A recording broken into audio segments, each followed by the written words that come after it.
Hi everyone, Carter Krishnaiyer here.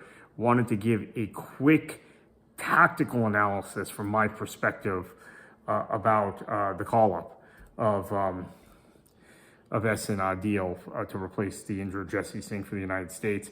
Why was he called up, and why weren't some of the more established players in the U.S. Squad? Adil has never played internationally for the United States. In fact, was a fairly prominent member of Pakistan's 2015 World Cup. Now, that's the one-day World Cup, that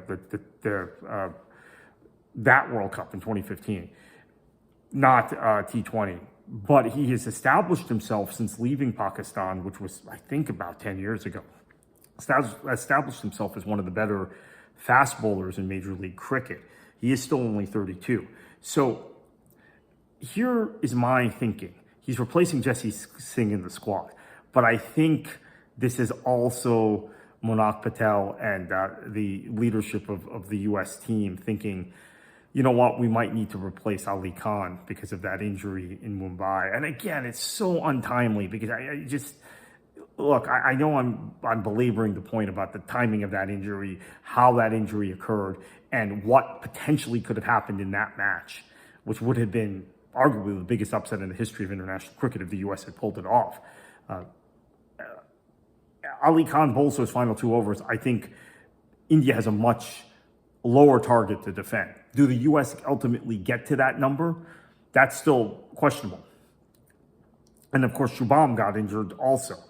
He can probably bat against Pakistan on Tuesday, but can he bowl? So why is Adil here? I think, one, he's a potential replacement in a way for Ali Khan as a pace bowler. Secondly, he knows the subcontinent. He knows the tendencies of Pakistani batsmen better than anyone. And remember, Ali Khan is Pakistani, but he never played for Pakistan. He's been in the U.S. Like I've said over and over again. Ali Khan is basically the classic American cricketer to me.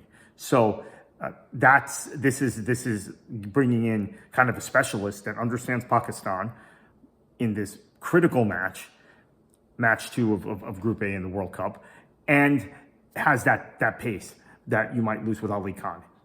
He's 6'4", so he's a little different than Ali Khan, who's a skiddier.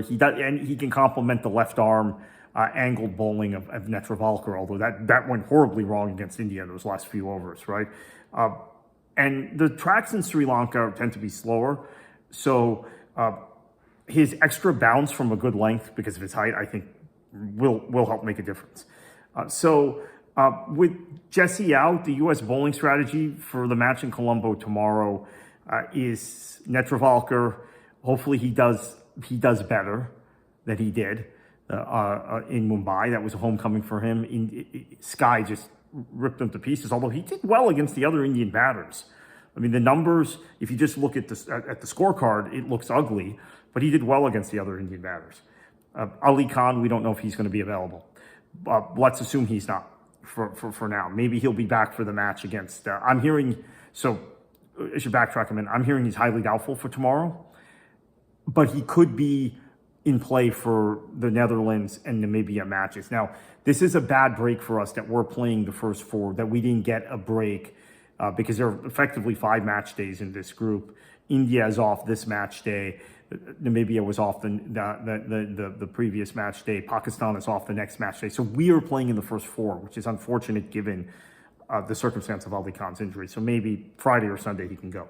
Skadley Van Schalwick, who was phenomenal against India in Mumbai, he'll be part of the attack. And then I think Adil. I think Adil is going to start tomorrow. I think he's going to bowl 3 or 4 overs. And so that gives you potentially, if Netravalkar does not get rocked and he can give you 4 overs, that gives you 12 overs there. Can Shubham bowl in a few overs with his injury? That's a question. Mohammad Mohsin has bowled quite well in the last match.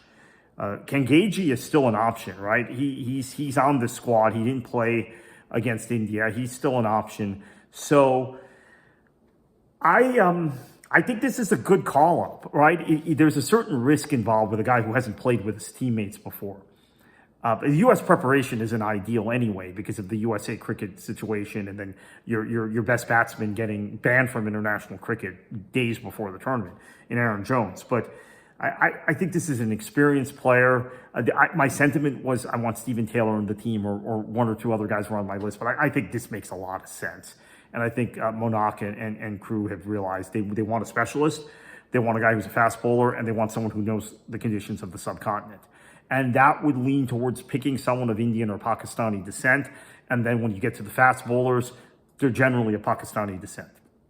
So we will see. This is a big move, big call.